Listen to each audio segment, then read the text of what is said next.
कैसे? हाँ चलें, लास्ट हमने डिस्कस कर लिया था नर जनन तंत्र पूरा, याद आ रहा है? और आज अपने टॉपिक डिस्कस कर रहे हैं कौन सा? मादा जनन तंत्र। नर जनन तंत्र अपने पूरा हो गया था, ठीक है ना। आज आ रहा है कौन सा? मादा जनन तंत्र।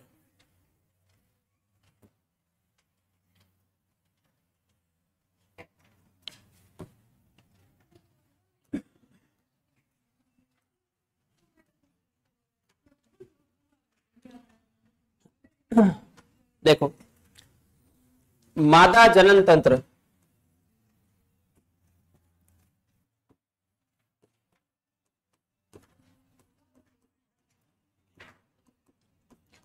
इसमें भी दो भागों में इसको बांट दिया हमने। पहला आ गया कौन सा? प्राथमिक लैंगिक अंग। जिस तरह से हमने कहा बेटा नर के अंदर प्राथमिक लैंगिक अंग कौन होता है? वृषण होता है। उसी तरह से मादा में कौन होते हैं? अंडाशय, इंग्लिश में बोलेंगे ओवेरी। कितने होते हैं? नर के अंदर वृषण कितने थे? एक जोड़ी यानी दो। मादा में अंडाशय भी कितने होते हैं? एक जोड़ी यानी दो होते हैं। जिस तरह से नर के अंदर वृषण कहां थे बेटा? उदर गुहा के अंदर थे कि बाहर थे? बाहर थे। बाहर कहां थे? एक पाउच में थे, पाउच का नाम रखा था वृषण कोश। मादा के अंदर ध्यान रखना है, जो अंडाशय होते हैं वो कहां होते हैं? वो बाहर नहीं होते हैं, वो कहां होते हैं? उदर गुहा के अंदर होते हैं। कहां होते हैं? उदर गुहा के अंदर। उदर गुहा समझ रहे हो ना, ये वाला जो एरिया होता है, पोर्शन होता है, ठीक है ना, इसको बोलते हैं उदर गुहा। तो उदर गुहा के अंदर है कि बाहर है? अंदर है। कितने हैं? दो है, यानी एक जोड़ी। और इसको हमने क्या नाम दिया बेटा? प्राथमिक लैंगिक अंग। क्यों बोला है? क्योंकि अंडाशय के अंदर क्या बनेगा? जैसे वृषण के अंदर क्या बना था? वृषण क्या बना रहा था? शुक्राणु। उसी तरह से अंडाशय क्या बनाएगा? अंडाणु। अंडाणु कह दो या आप कह दो क्या इसको? मादा युग्मक। तो नर युग्मक तो कौन हो गया? शुक्राणु। और मादा युग्मक कौन हो गया? अंडाणु। तो शुक्राणु का निर्माण तो कौन करेगा? वृषण करेगा। और अंडाणु का निर्माण कौन करेगा? अंडाशय करेगा। आदि बात समझ में? इसलिए इसको हमने क्या नाम दे दिया? प्राथमिक लैंगिक अंग बोल दिया। इसी तरह से बात करें तो बाकी जितने भी बच गए वो सारे कैसे हो गए? वो हो गए सर द्वितीयक। तो द्वितीयक लैंगिक अंग कौन हो गए? द्वितीयक लैंगिक अंग। द्वितीयक लैंगिक अंग के अंदर सबसे पहले बात करें तो और कौन कौन आता है? सबसे पहले आएगा बेटा अंडाशय। अंडाशय जुड़ा होता है किससे? तो एक नलिका होती है, नलिका का नाम होता है क्या? फैलोपियन नलिका। क्या नाम है? फैलोपियन नलिका। और इसी का दूसरा नाम होता है अंडवाहिनी। क्या नाम है? फैलोपियन नलिका या अंडवाहिनी। अंडवाहिनी आगे किससे जुड़ी होती है? अंडवाहिनी आगे जुड़ी हुई है किससे? गर्भाशय। गर्भाशय आगे किससे जुड़ी होती है? ग्रीवानाल। ग्रीवानाल आगे किससे जुड़ी होती है? योनि से, ठीक है। और योनि आगे जो पार्ट होता है उसको बोलते हैं वल्वा, वो छोड़ सकते हैं अपने। दूसरा ये तो हो गए, इसके अंदर भाग हो गए। और कौन होता है? और इसमें क्या होती है बेटा? कुछ ग्रंथियां होती है। ग्रंथियां किसको बोलते हैं? अरे ग्रंथियां किसको बोलेंगे? जो कुछ ना कुछ पदार्थ क्या करे? स्त्रावित करे। तो मादा के अंदर नॉर्मली कितनी ग्रंथियां होती है? दो ग्रंथियां। एक ग्रंथि का नाम है, उसको बोलते हैं स्तन ग्रंथि। क्या नाम है? स्तन ग्रंथि। और दूसरी का नाम होता है, उसको बोलते हैं कौन सी ग्रंथि? बार्थोलीन ग्रंथि। जैसे नर में तो कौन थी? याद करो, तीन थी ना, शुक्राशय, प्रोस्टेट और बल्बो यूरिथ्रल ग्रंथियां। मादा में कितनी है? दो है। एक तो है स्तन ग्रंथि और एक है बार्थोलीन ग्रंथि। दो ही है। ये मादा का जनन तंत्र है जिसके अंदर प्राथमिक लैंगिक अंग है। प्राथमिक लैंगिक अंग किसको बोलेंगे? जो आगे जाकर क्या बनाता हो? मादा युग्मक बनाता हो, उसको हम बोल देंगे प्राथमिक लैंगिक अंग। ये कौन होता है? अंडाशय होते हैं। कितने होते हैं? एक जोड़ी है संख्या में, बोले तो दो है। कहां होते हैं? उदर गुहा के अंदर है, आगे जाकर किसका निर्माण करेंगे, अंडाणु यानी मादा युग्मक का निर्माण करेंगे। और बाकी जितने भी अंग हैं जो जनन में हेल्प करेंगे, मदद करेंगे, उनको मिलाकर बोलते हैं क्या, द्वितीयक लैंगिक अंग।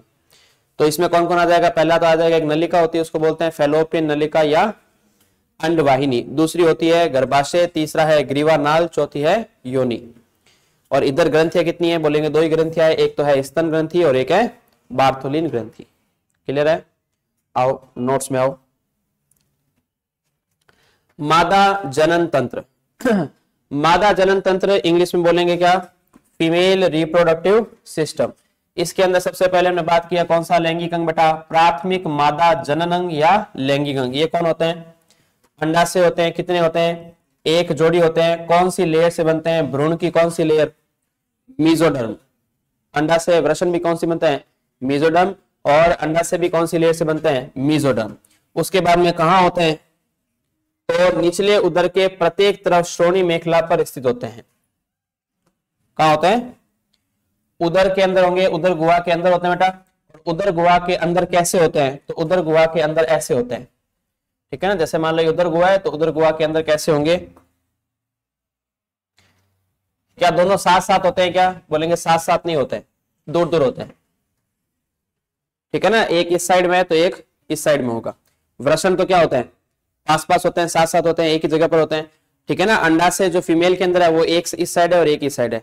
ये वाली जो पोर्शन होता है इसको हम बोलते हैं कौन सी मेखला, श्रोणी मेखला, ठीक है ना। बेल्ट वाला जो एरिया होता है, बेल्ट के नीचे वाला जो पार्ट होता है, इसको हम बोलते हैं क्या, श्रोणी मेखला।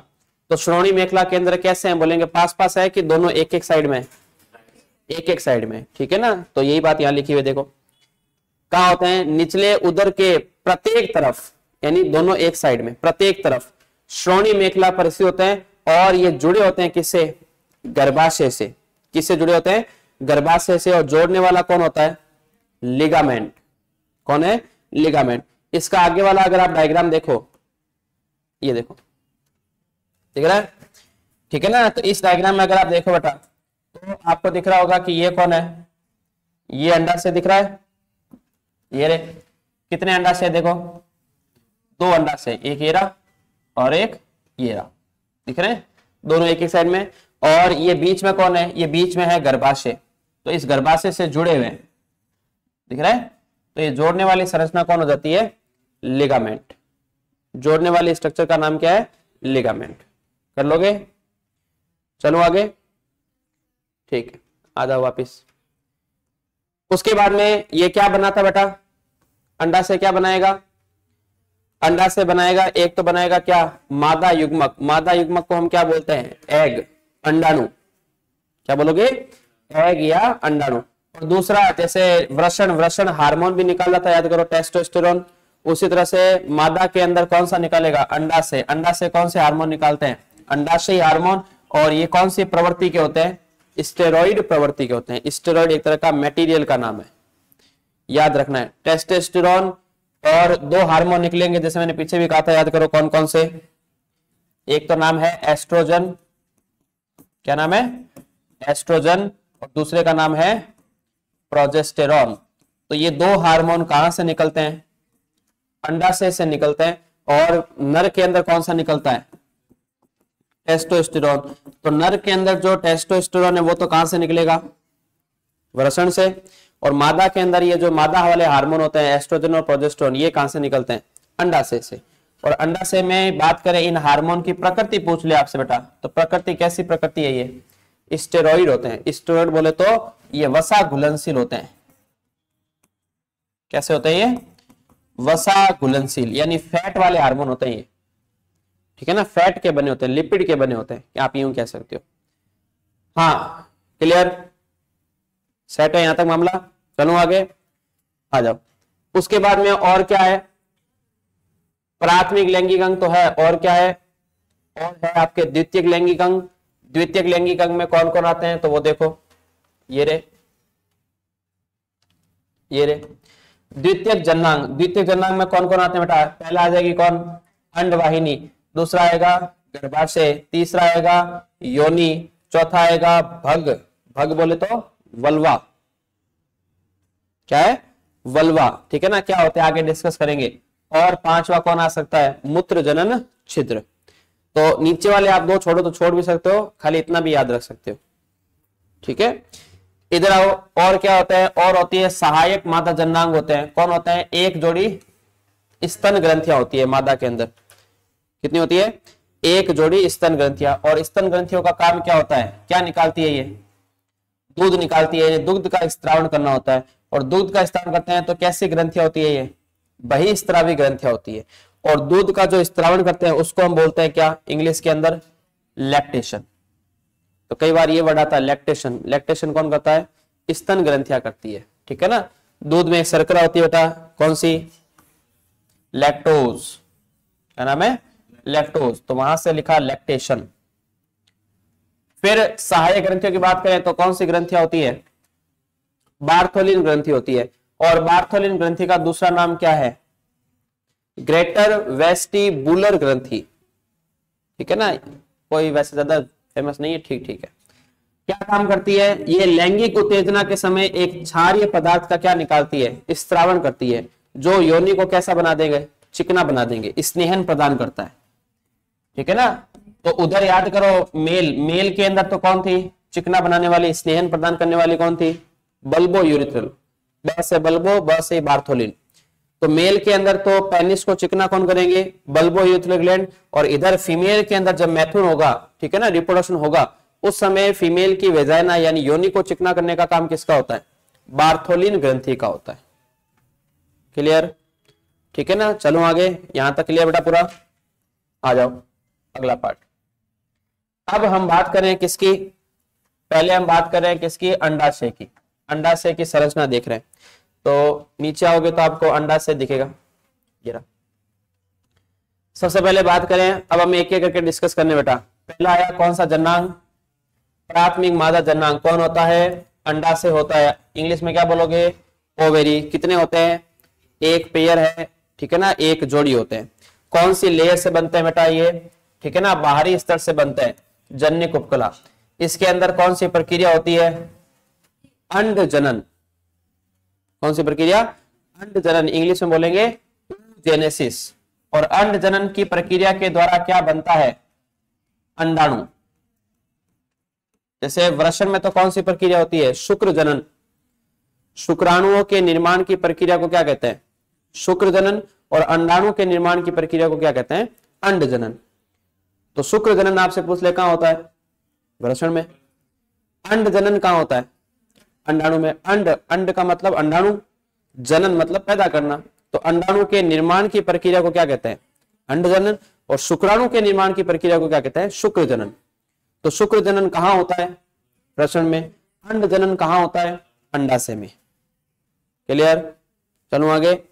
अंड जनन को प्रेरित कौन करता है, तो प्रेरित बेटा दो हार्मोन करते हैं। एक तो है कौन, FSH, और दूसरा है कौन, LH। दो हार्मोन है।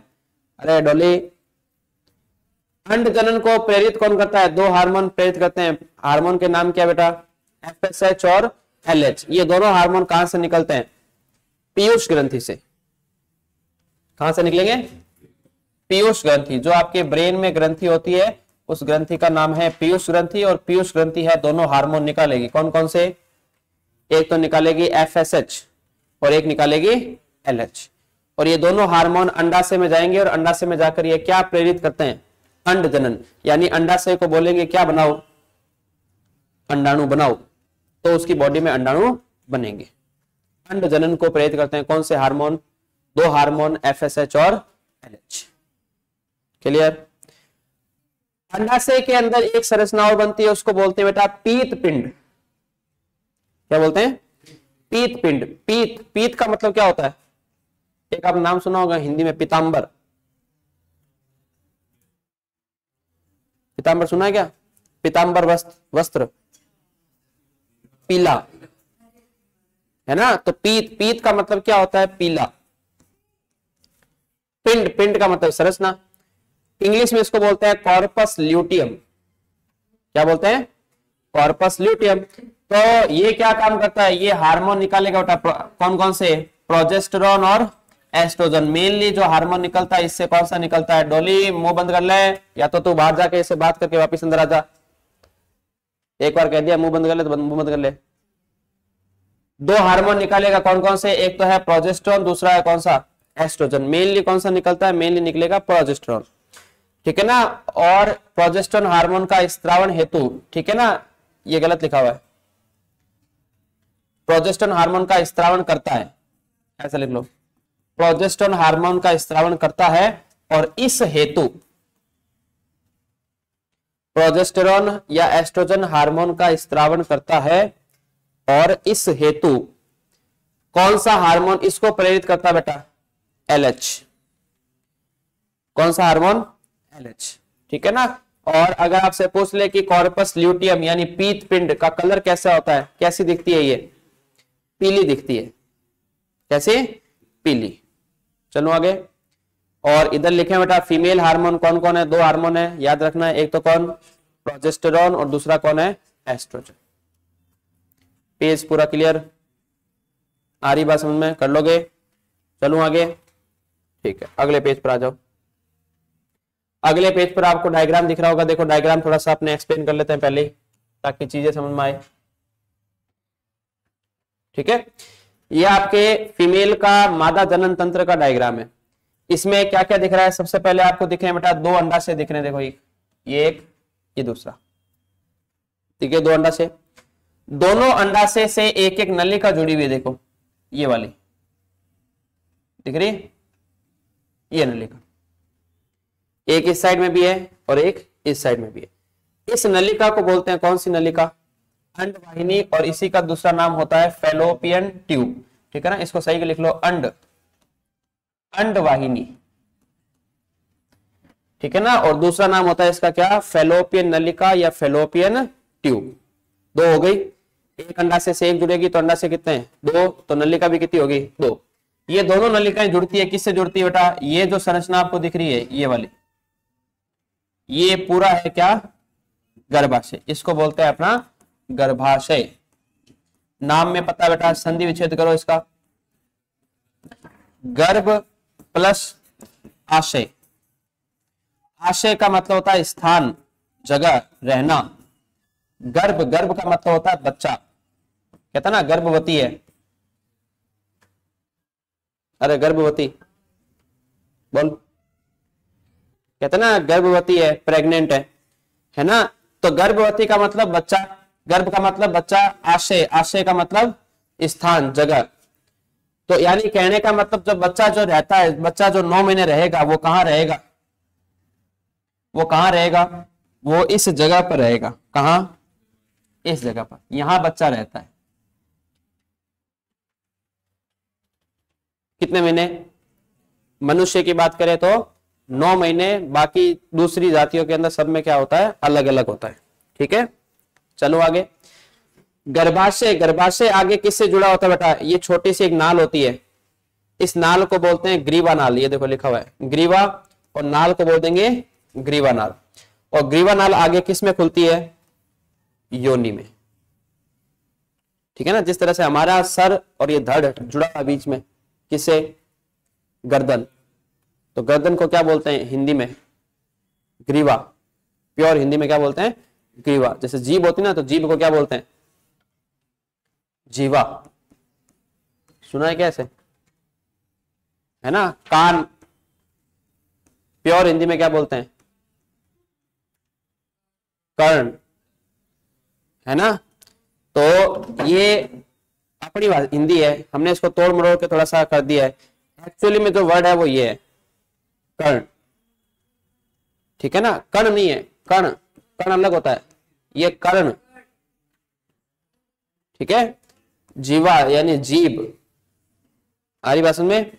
अपने बोलते हैं आंसू, आंसू बोलते हैं ना, तो आंसू नहीं होता है, अश्रु। तो ये जो वर्ड है, इन सब वर्ड को बोलने में थोड़ा जोर आता है। तो मनुष्य ने क्या किया, इसको थोड़ा सा चेंज कर दिया कि बोलने में आसानी रहे।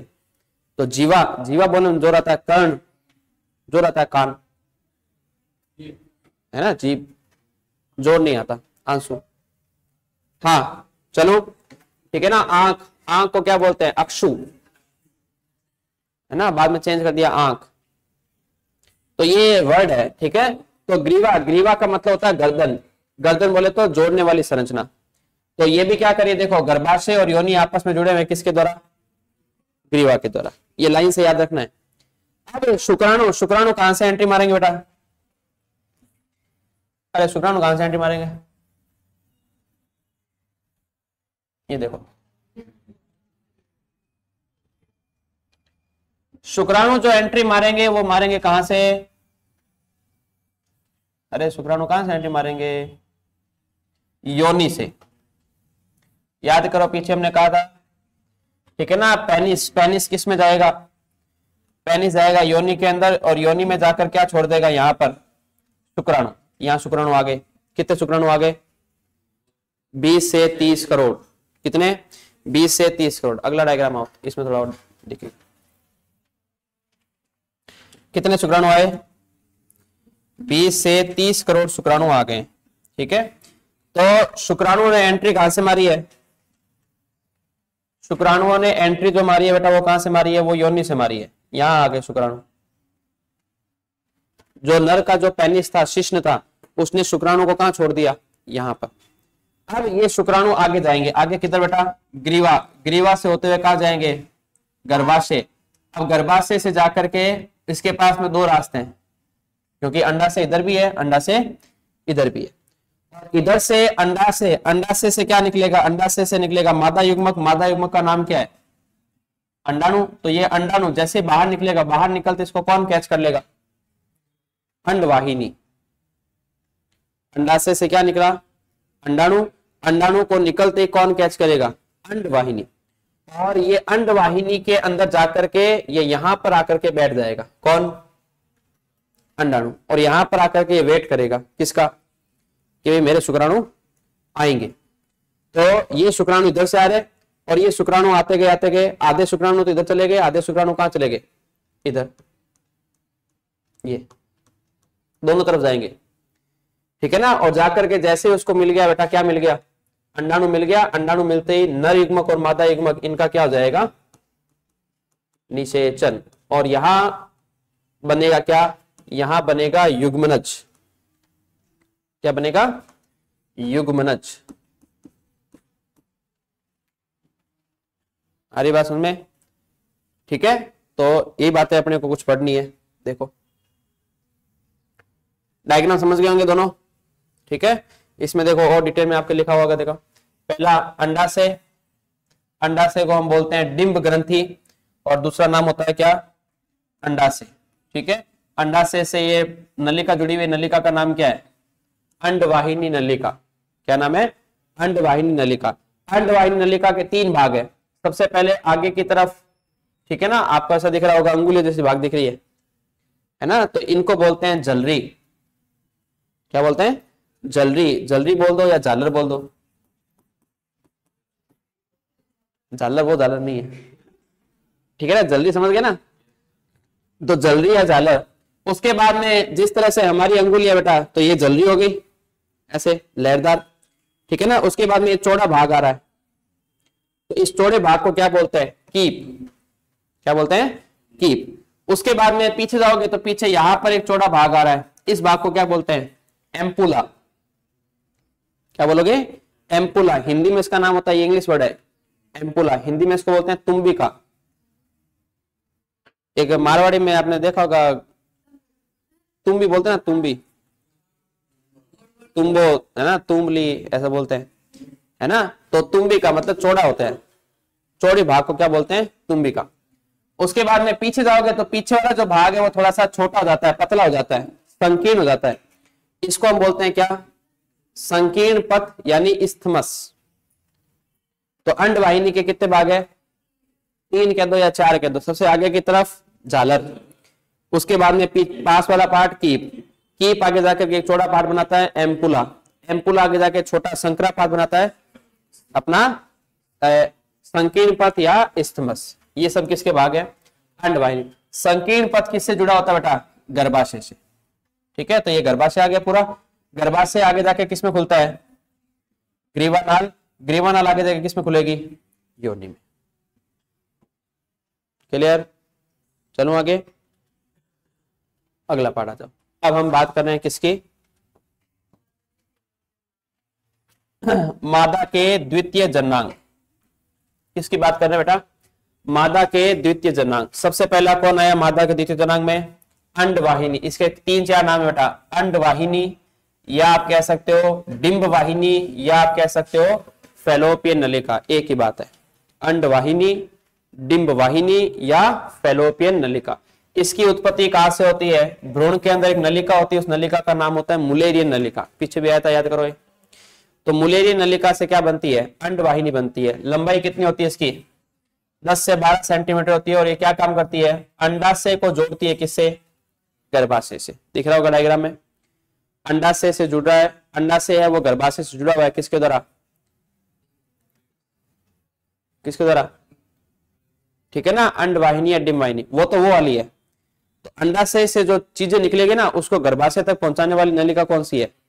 अंडवाहिनी या फैलोपियन नलिका। अंडवाहिनी, अंडवाहिनी को कितने भागों में बांट दिया? 3 भागों में बांट दिया। कितने भागों में बांट दिया? 3 भागों में हमने बांट दिया। पहला भाग रखा जिसका नाम रखा क्या? इनफंडिबुलम। इसको हिंदी में कहते हैं क्या? कीपक।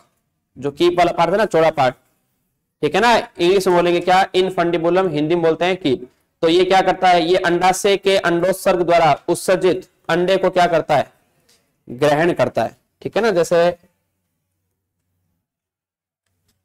भाई ये संरचना देखो,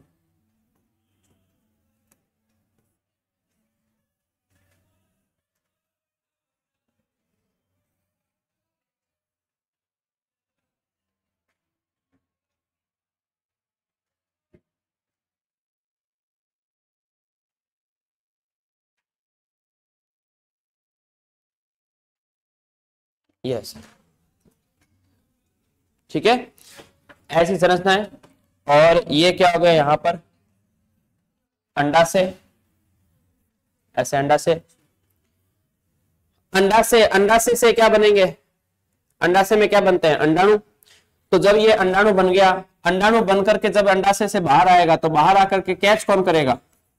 कैच करेगी ये बोले तो झालर। और झालर अंडाणु को भेज देगी, किसमें भेज देगी? इसमें। इसका नाम है कीप। ठीक है ना। तो अंडाशय से जब अंडाणु बाहर आते हैं, इस प्रक्रिया को बोलते हैं क्या? अंडोत्सर्ग। क्या बोलोगे? अंडोत्सर्ग। अंडे का उत्सर्जन हो गया, अंडा निकल गया, अंडोत्सर्ग। क्या बोलोगे? अंडोत्सर्ग। तो यही बात यहां लिखी है, देखो। इनफंडिबुलम यानी कीपक क्या काम करता है? अंडाशय के अंडोत्सर्ग द्वारा उत्सर्जित अंडे को क्या करता है? ग्रहण करने वाली संरचना होती है। कौन? कीपक। उसके बाद में तुम्बिका। तुम्बिका वो जगह है जहां पर क्या होता है? निषेचन होता है। ठीक है ना। तो निषेचन कहां होता है? तो आपको बोलना है तुम्बिका पर होता है। यानी देखो यहां पर वापस ये आ गया, आकर के यहां बैठ जाएगा।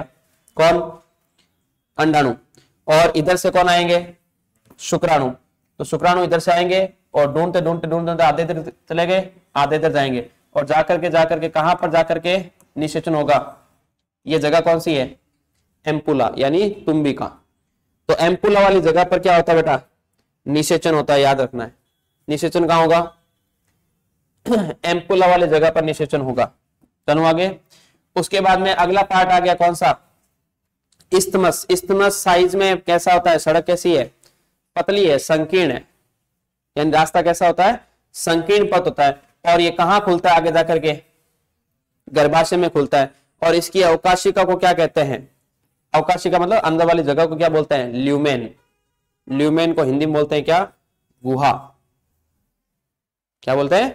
गुहा। तो अंदर वाली जो जगह होती है ना, ये ऐसी लगती है एकदम पूरी, जैसे खाली पाइप होता है ना, तो खाली पाइप के अंदर वाली जगह को क्या बोलते हैं? गुहा, कैविटी, ल्यूमेन। क्लियर? ये हमने बातें कर ली किसकी? अंडवाहिनी की। अंडवाहिनी वापिस सुन लो। अंडवाहिनी क्या होती है? एक नलिका होती है। इसके 2-3 नाम याद रखने हैं, कौन कौन से? पहला है अंडवाहिनी, दूसरा है डिंब वाहिनी, तीसरा है फैलोपियन नलिका। उत्पत्ति कहां से होती है? भ्रूण की मुलेरियन नलिका से होती है। ठीक है ना। काम क्या होता है? ये अंडाशय को जोड़ती है किससे? गर्भाशय के बीच वाली जो संरचना होती है उसको क्या बोलते हैं? अंडवाहिनी। लंबाई में कितनी होती है? 10 से 12 सेंटीमीटर। संख्या में कितनी होती है? 2, एक जोड़ी, एक इधर वाले अंडाशय से आएगी, एक इधर वाले से आएगी। ठीक है। फिर अंडवाहिनी के कितने भाग? 3 भाग। सबसे आगे की तरफ जो झालर दिख रहा है, अंगुली जैसा भाग दिख रहा है, उसको क्या बोलते हैं? झालर। ये क्या करते हैं? अंडा से जब अंडाणु निकालेगा तो उसको कैच करने का काम करेंगे। कैच करके कहां ले जाएंगे?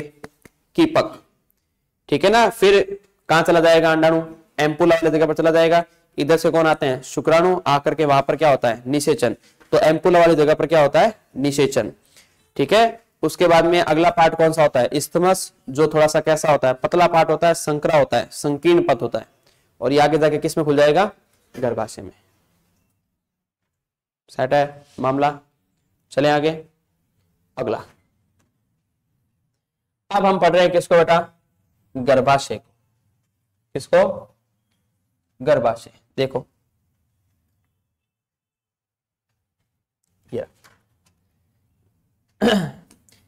गर्भाशय को हमने 3 पार्ट में बांटा हुआ है। गर्भाशय में कितने स्तर होते हैं बेटा? 3 स्तर होते हैं। कितने? 3। सबसे बाहर की तरफ जो स्तर होता है उसको बोलते हैं क्या? पेरीमेट्रियम। क्या बोलोगे? पेरीमेट्रियम। ठीक है ना। और हिंदी में इसको बोलते हैं परिगर्भाशय। क्या बोलोगे? परिगर्भाशय। सबसे बाहर वाली जो लेयर आपको दिख रही होगी बेटा डायग्राम में, देखो सबसे बाहर वाली लेयर कौन सी दिख रही है? ये दिख रही है। ठीक है ना। ये देखो ब्लैक वाली, ये वाली।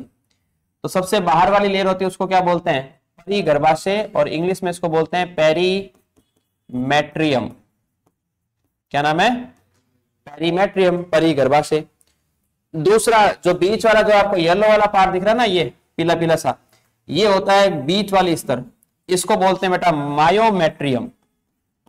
क्या बोलोगे? मायोमेट्रियम। इसके वर्ड थोड़े इंग्लिश में थोड़ा सिंपल ज्यादा है, हिंदी में थोड़े से डिफिकल्ट है। मायोमेट्रियम हिंदी में बोलते हैं गर्भाशय पेशी स्तर। क्या बोलते हैं? गर्भाशय पेशी स्तर। और अंदर वाली जो पार्ट दिख रही है, ये रेड वाली ऐसे ऐसे दिख रही है। ठीक है ना। इसको बोलते हैं क्या? आंतरिक स्तर। आंतरिक को बोलते हैं एंडो। पीछे लगा दूं क्या? मैट्रियम। तो एंडोमेट्रियम। ठीक है ना। हिंदी में बोलेंगे गर्भाशय अंतः स्तर। तो गर्भाशय कितनी स्तरों का बना हुआ है? कितनी लेयर का बना हुआ है? 3 लेयर। सबसे बाहर वाली लेयर है पेरी। पेरी मतलब होता है बाहर, पेरीमेट्रियम।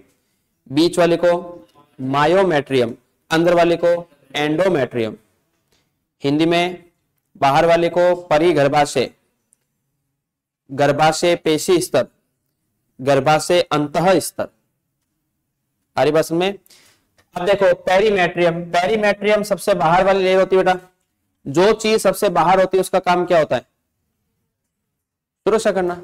हमने प्लांट में पढ़ा एपिडर्मिस, बाह्य त्वचा, क्या काम होता है? सुरक्षा करो। तो जब भी शरीर के बाहर कोई भी चीज होती है, जैसे हमारे स्किन है, तो स्किन का काम क्या है? सुरक्षा करना। तो यही काम पेरीमेट्रियम भी करेगी। पेरीमेट्रियम का काम क्या होता है? सुरक्षा करना। सिंपल सा। क्या काम है? सुरक्षा करना। पेरीमेट्रियम सबसे बाहर वाली लेयर है। बीच वाली लेयर है, ये कौन सी है बेटा? मायोमेट्रियम। मायोमेट्रियम किसकी बनी होती है? नाम देखो हिंदी में गर्भाशय पेशी स्तर। पेशी, पेशी बोलते हैं किसको? पेशी किसको बोलते हैं? मसल्स, मांसपेशियां, पेशी। तो ये किसकी बनी होती है? ये पेशियों की बनी होती है। पेशी स्तर है। मायो, मायो वर्ड हम यूज करते हैं पेशी के लिए। पेशी समझ गए ना? मसल्स, मांसपेशियां। तो इसके अंदर क्या होती है? बोलेंगे मसल्स होती है। और मसल्स का काम क्या होता है? मसल्स का काम होता है उस चीज में क्या करवाना? गति करवाना, है ना। जैसे भाई मैं चल रहा हूं, मैं बोल रहा हूं, तो यहाँ की मसल्स, ये हाथ ऊपर नीचे हो रहा है तो यहाँ की मसल्स, है ना, ये क्या कर रही है? काम कर रही है, गति करवा रही है। तो मायोमेट्रियम क्या करती है बेटा? इन पेशियों के अंदर क्या होता है? इन पेशियों में होता है संकुचन। क्या होता है? संकुचन। और उस संकुचन की वजह से क्या आता है बेटा? संकुचन की वजह से ही आता है। कौन आता है? कौन आता है? एक आपने नाम सुना होगा, लेबर पेन। अरे लेबर पेन सुना कि नहीं सुना? लेबर पेन नहीं सुना? क्या हो उसमें हंसी आ रही क्या? इसने सुना है मतलब? लेबर पेन नहीं सुना क्या? डिलीवरी सुनी होगी। डिलीवरी बोले तो जोमेटो। अरे डिलीवरी बोले तो जोमेटो। सुना है क्या डिलीवरी? आपने कहते हैं ना डिलीवरी होगी या डिलीवरी होने वाली है या डिलीवरी की डेट कब डाली हुई, घर में से बात करते हैं, आपने सुना हो तो, है ना। तो डिलीवरी के समय जो दर्द आता है कि भाई 9 महीने लगभग अब कंप्लीट हो गए हैं, ठीक है ना, तो 9 महीने के बाद में जो अचानक से दर्द उठता है ना उस लेडी को कि भाई अब बच्चा बाहर आने वाला है, उस दर्द को बोलते हैं क्या? Labour pain. और कभी आप हॉस्पिटल में गए हो, है ना, तो वहां लिखा होता है लेबर रूम, देखा है क्या ऐसा कभी? है ना, लेबर रूम लिखा होता है कि लेबर रूम इधर है ना। तो लेबर रूम मतलब वो डिलीवरी वाला रूम है जहां पर बच्चे की डिलीवरी होती है। डिलीवरी बोले तो जोमेटो। अरे डिलीवरी बोले तो जोमेटो, यानी बच्चा बाहर आएगा, ठीक है ना। तो उसको हम नॉर्मल भाषा में क्या बोल देते हैं? डिलीवरी हो गई है, ठीक है ना। और डिलीवरी में हम 2 वर्ड यूज करते हैं कि एक नॉर्मल डिलीवरी हुई है, नॉर्मल बोले तो कि जो बच्चा है वो योनि के थ्रू बाहर आया है, नॉर्मल है। और दूसरा एक ऑपरेशन हो गया, सीजेरियन डिलीवरी हो गई कि भाई यहां से ऑपरेशन करके काट करके फिर बच्चे को बाहर निकाला है। तो 2 तरह की डिलीवरी है, एक नॉर्मल है और एक सीजेरियन। तो कहने का मतलब जो दर्द आता है, लेबर पेन आता है, लेबर पेन के लिए कौन उत्तरदायी होती है? ये पेशिया। इसकी वजह से लेबर पेन आता है और लेबर पेन आएगा तो ही क्या होती है? डिलीवरी होती है, ठीक है ना। जिस लेडी को लेबर पेन नहीं आता है उसकी नॉर्मल डिलीवरी नहीं होती है, उसकी फिर कौन सी करनी पड़ती है? सीजेरियन। और कई बार डॉक्टर जैसे मान लो भाई उसने डेट डाल दी कि 15 नवंबर, ठीक है, कि 15 नवंबर को लगभग आपकी डिलीवरी होगी। अब जरूरी नहीं कि 15 को ही हो सकता है 11 को हो जाए, आगे पीछे हो सकती है, ठीक है ना। हो सकता है लेट हो जाए, हो सकता है जल्दी हो जाए, जरूरी नहीं कि 15 को ही होगी, एक्सपेक्टेड है, संभावित है। तो उसने डेट डाल दी 15 को। अब पता लगा कि 10 तारीख को ही मान लो रात को लेबर पेन स्टार्ट हो गया, दर्द आना अपना आप स्टार्ट हो गया, ठीक है ना। कभी भी आ सकता है, 9 महीने के बाद में कभी भी दर्द स्टार्ट हो सकता है। तो हो गया तो उसी दिन हॉस्पिटल ले जाएंगे, ठीक है ना, फिर वहां पर वो डिलीवरी हो जाएगी। 15 तारीख निकल गए, 16 को आया, 17 को आया, तो डॉक्टर क्या करेगा? 15 तारीख डाली हुई है तो डॉक्टर क्या करेगा? 2-3 दिन वेट करेगा कि हो सकता है भाई आ जाए, दर्द स्टार्ट हो जाए। अगर दर्द स्टार्ट नहीं हो रहा तो डॉक्टर कहेगा कि भाई कल आ जाना, आप आपका दर्द आ नहीं रहा मतलब बॉडी के अंदर, ठीक है ना, तो आप कल आ जाना, हॉस्पिटल आ जाना। अब जैसे ही वो कल लेडी जाएगी, जाते ही उसको क्या ठोकेंगे? इंजेक्शन, ठीक है ना। इंजेक्शन किसके होते हैं?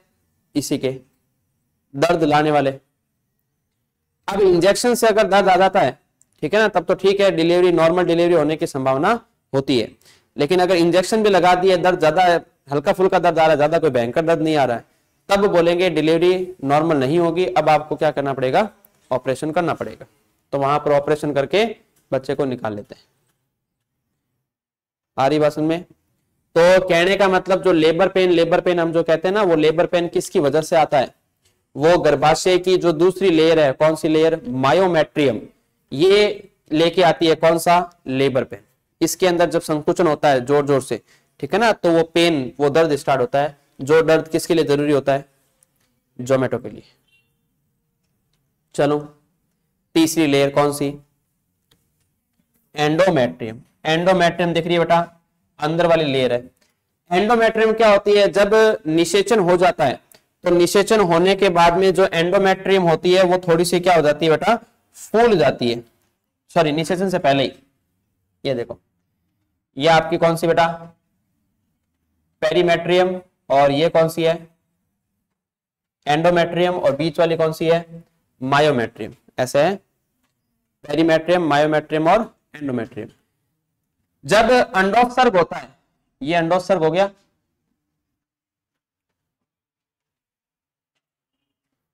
डायग्राम बनाया था ना, कहां गया?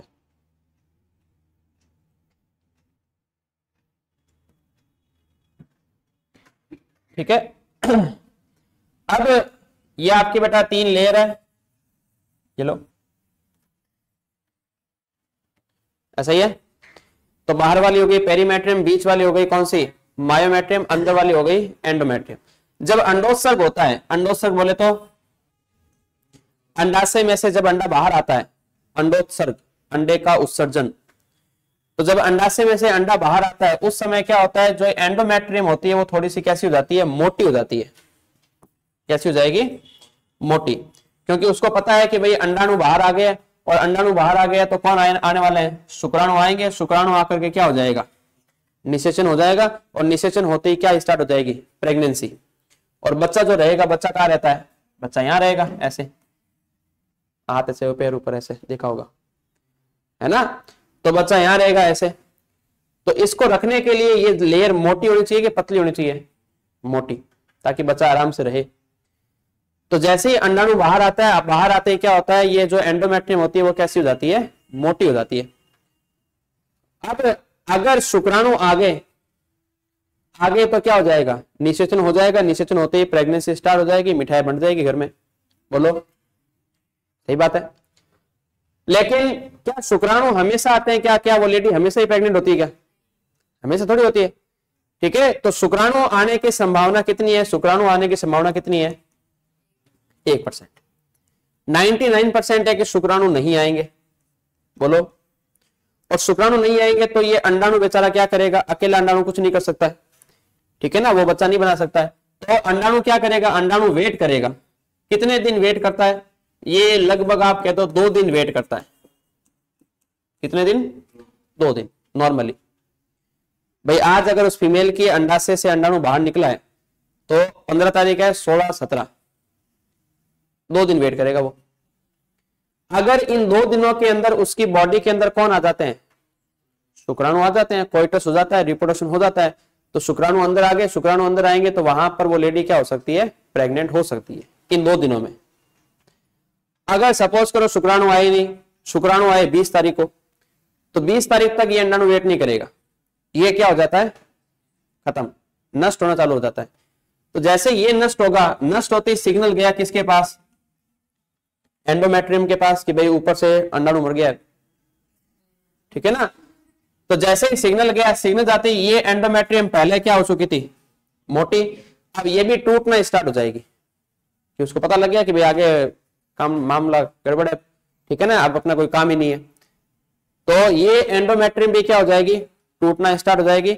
और ये अंडाणु, ये एंडोमेट्रियम की लेयर, ठीक है ना, बीच बीच में रक्त वाहिकाएं, ये सारी चीजें अब शरीर के काम की है कि नहीं है? नहीं है, खराब हो गई। तो इन सारी चीजों को जो उसकी फीमेल की बॉडी होगी वो क्या करेगी? इन सारी चीजों को बाहर निकालेगी कि जाओ बाहर जाओ, खत्म हो गया। और बाहर जो निकलेगा वो किसके साथ निकलेगा? वो निकलेगा ब्लड के साथ। तो इसके फीमेल के अंदर क्या होगा? बोलेंगे वेजाइना, यानी योनि से क्या निकलता है? ब्लड आना स्टार्ट होगा, और उसी ब्लड के साथ में ये सारी चीजें बाहर आएगी।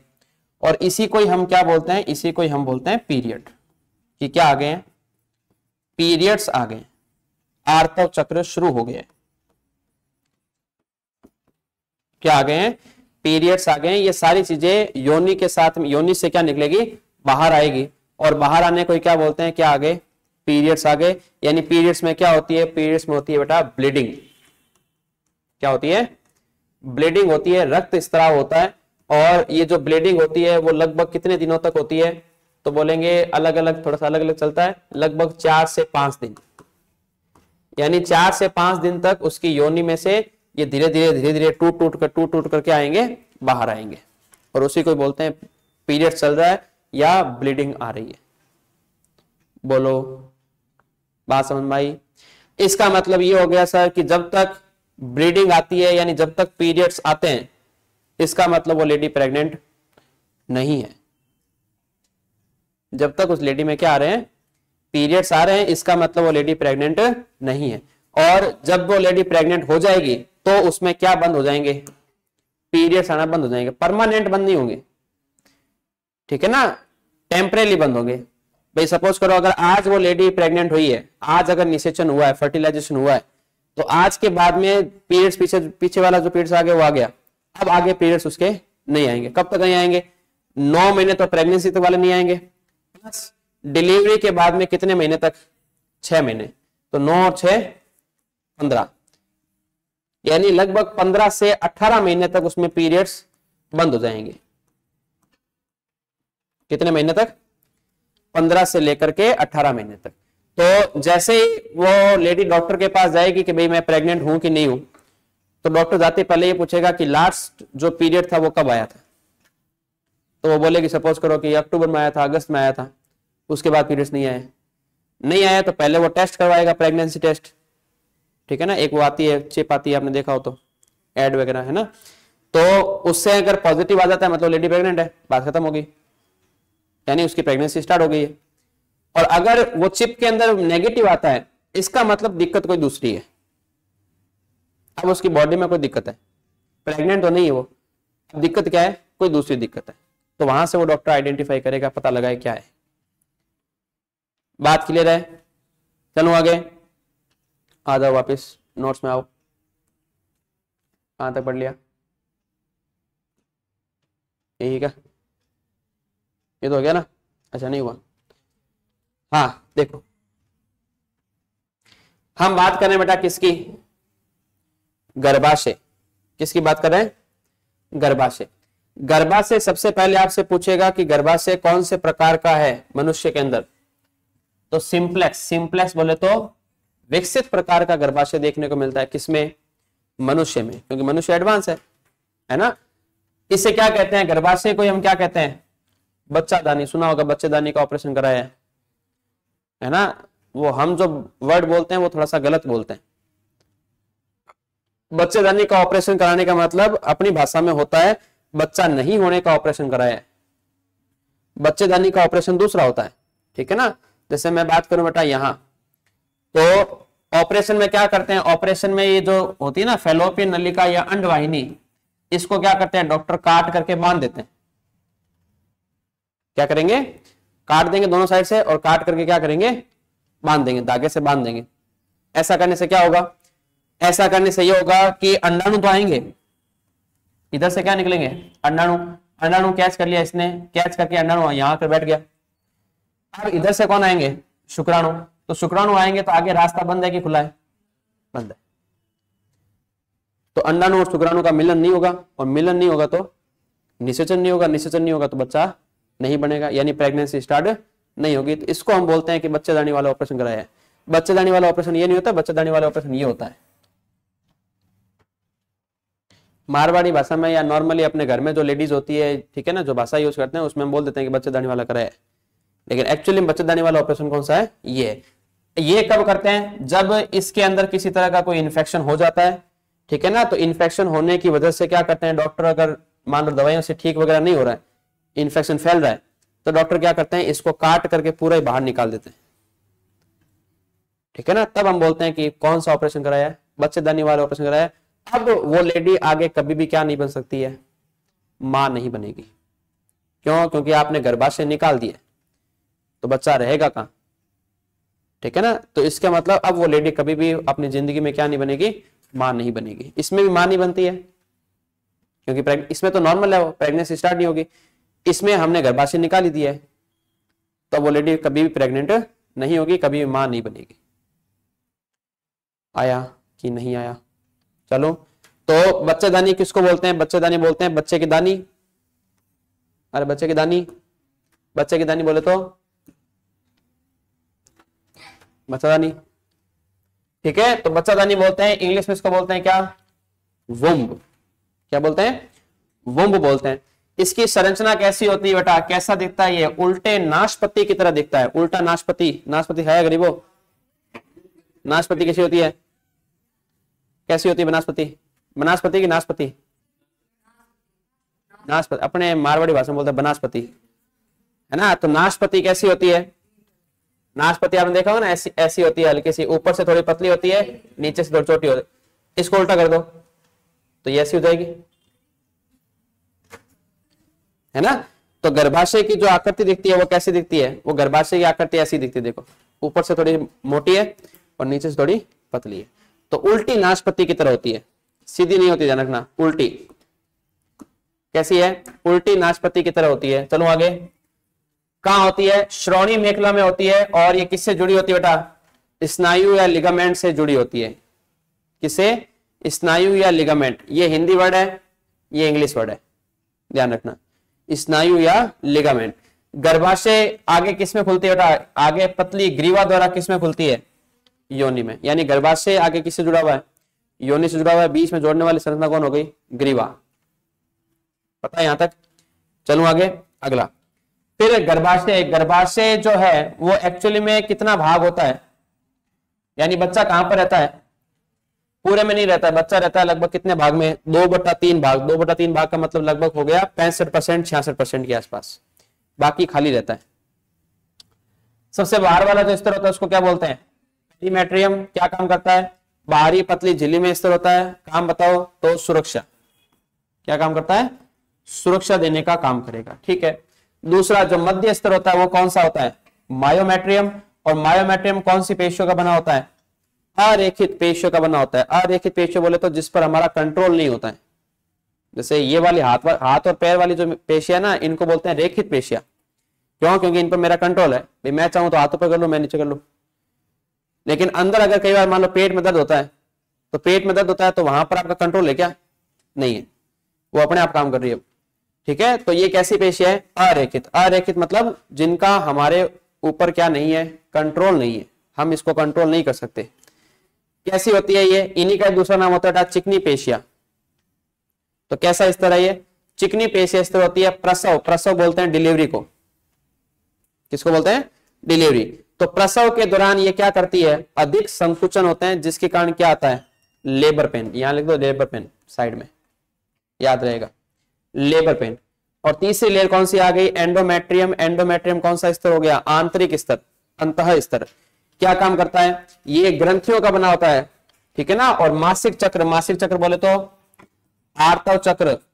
आर्तव चक्र बोले तो पीरियड्स। ये इन्हीं के नाम है। ठीक है ना सब। मासिक चक्र यानी महीने में एक बार जो आता है, आर्तव चक्र जो बार बार रिपीट होता है, पीरियड्स। तो ये ग्रंथिल परत होती है, ग्रंथियों के बना होता है ये। और मासिक चक्र के दौरान इसी स्तर में क्या होते हैं? परिवर्तन आते हैं, जिसकी वजह से क्या आते हैं? पीरियड्स आते हैं। तो पीरियड्स के लिए जिम्मेदार कौन सा स्तर होता है?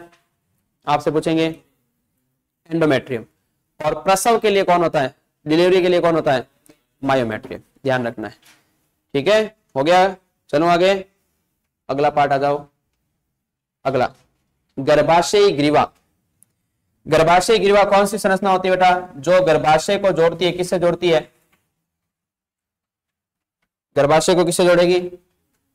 योनि से जोड़ती है। उसको क्या बोलते हैं? ये देखो, गर्भाशय को किससे जोड़ेगी? योनि में ओपन होता है। ठीक है ना। उसके बीच वाली संरचना को क्या बोलते हैं? ग्रीवा। ये गर्भाशय का कौन सा भाग होता है? निचला भाग होता है, जो कितना होता है? लगभग 1/3 भाग। 2/3 तो ऊपर हो गया जिसमें बच्चा रहता है, 1/3 कौन सा हो गया? नीचे वाला। ग्रीवा क्षेत्र में क्या पाए जाते हैं? अलग वलन पाए जाते हैं। वलन बोले तो फोल्ड, यानी यहां पर स्किन है वो सीधी नहीं होती, ऐसे यूं यूं होगी, ऐसे फोल्ड होता है। ठीक है ना। चलो, तो गर्भाशय ग्रीवा के बारे में दो बातें याद रखना है। अगला कौन आ गया? वेजाइना, योनि। ठीक है ना। वेजाइना यानी योनि। वेजाइना जिस स्थल के द्वारा बाहर खुलती है उसे क्या कहते हैं? उसे कहते हैं वल्वा, भग। क्या कहते हैं? वल्वा यानी भग। और इसके ओपनिंग स्थल पर क्या होती है? एक पतली झिल्ली होती है। उस झिल्ली को बोलते हैं क्या? हाइमन। क्या बोलते हैं? हाइमन। ठीक है ना। पहले के जमाने के अंदर लगभग 1900 से पहले की बात करें तो हाइमन के द्वारा उस फीमेल की हम डिसाइड करते थे क्या? वर्जिनिटी। क्या डिसाइड करते थे?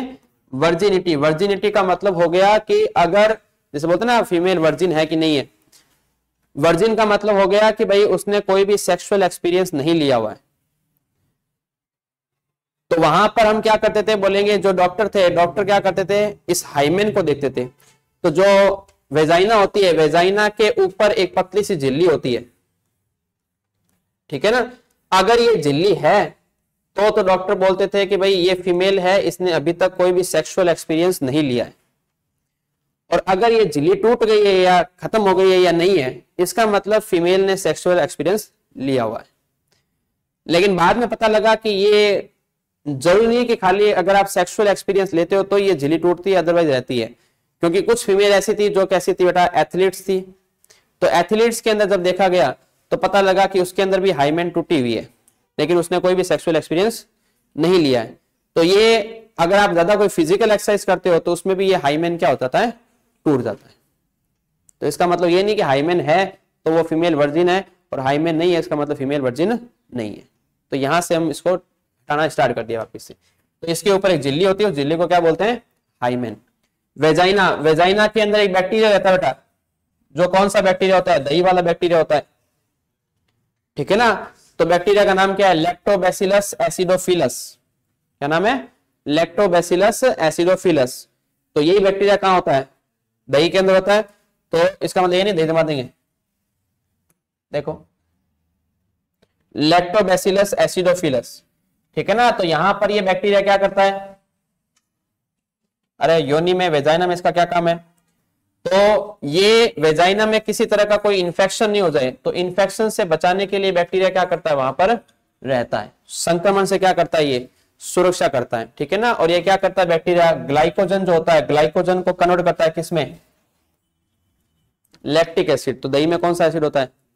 लैक्टिक एसिड होता है।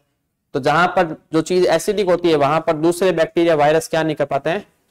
ग्रो नहीं कर पाते हैं। तो एक तरह से आप यूं समझिए कि ये वेजाइना में क्या करता है? सुरक्षा करने का काम करता है। कौन बैक्टीरिया? कौन सा? लैक्टोबैसिलस। क्लियर? ठीक है, आज इसको अपने यहां तक ही करेंगे। अगला जो भग वाला पार्ट है, वल्वा, ठीक है ना, वो अपने कल स्टार्ट करेंगे। यहां तक आप पूरा पढ़ के आओगे।